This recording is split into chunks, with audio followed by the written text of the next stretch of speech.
पास आ रहे हैं, बताइए आपका सस्ता ऑप्शन ट्रेड। अ, जी बिल्कुल अनुज जी, सस्ता ऑप्शन यहाँ पे मुझे एसआरएफ अच्छा लग रहा है।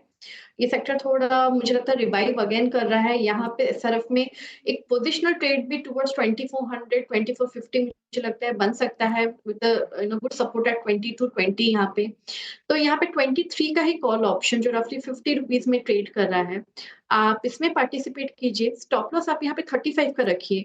ये व्यू सही जाता है तो ये आपको टुवर्ड्स 80 से लेके 100 120 तक भी ट्रेड करते हुए मिलेगा।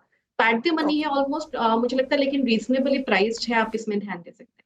2300 का कॉल जो 51 पर आ चुका है। 80 से 120 के टारगेट के लिए एक मौका तेजी का। राजेश पालवे हमारे साथ जुड़ रहे हैं इस समय। राजेश जी गुड आफ्टरनून, बताइए एफनो सुपरस्टार। गुड आफ्टरनून हर्षिता जी। तो देखिए, स्टॉक जो पसंद आ रहा है वो आईटी स्पेस से पसंद आ रहा है, और एचसीएल टेक यहाँ पे क्लियर आउट परफॉर्मेंस देखने को मिला है। स्टॉक ऑलमोस्ट अपनी ऑल टाइम हाई ट्रेजेक्टरी के पास ही ट्रेड कर रहा है। तो एचसीएल टेक फ्यूचर यहाँ पे बाय किया जा सकता है, और आईटी एज अ पैक ही एक अच्छा मोमेंटम में।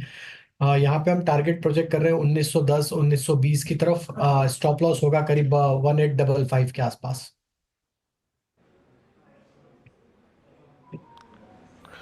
Okay, HCL technologies. अब चलते हैं मानस के पास चार्ट का चमत्कार पिक करने के लिए। मानस, क्या पिक कर रहे हैं आप? ब्रिंज, आई थिंक जो मेटल स्पेस में वीकनेस देखने को मिल रही है वो कंटिन्यू हो सकती है। तो उस स्पेस से जिंदल स्टील, इस पे एक सेल रिकमेंडेशन है। 20 और 10 डे मूविंग एवरेज के नीचे ट्रेड कर रहा है, लोअर टॉप लोअर बॉटम बन रहा है, तो इसके फ्यूचर में बिकवाली करेंगे। 915 रुपए के आसपास के प्राइस चल रहे हैं। 927 रुपए का आपको स्टॉप लॉस लगाना है जिंदल स्टील के फ्यूचर में। बिकवाली करनी है और 895 895 के टारगेट सेट करने हैं। अगर चाहे तो 900 वाला पुट ऑप्शन ले सकते हैं। 15 रुपए पे ट्रेड हो रहा है, उसमें आपको 9 रुपए का स्टॉप लॉस लगाना है और 25 रुपए के टारगेट सेट करने हैं। ओके, चलिए, तो ये इस समय मानस के पिक। अब चलते हैं शरद जी के पास। शरद जी, आपका मिड कैप फंडा? टाटा टेक्नोलॉजीज होगा हमारा मिड कैप फंडा। कंपनी रीसेंट आईपीओ है। टाटा ग्रुप की फ्रंटलाइन कंपनी है। विनफास्ट के संग उनका एक टाई अप हो रखा है। जैसे जैसे वो गाड़ियां आती हैं, हमें लगता है उसका भी फायदा मिलना चाहिए।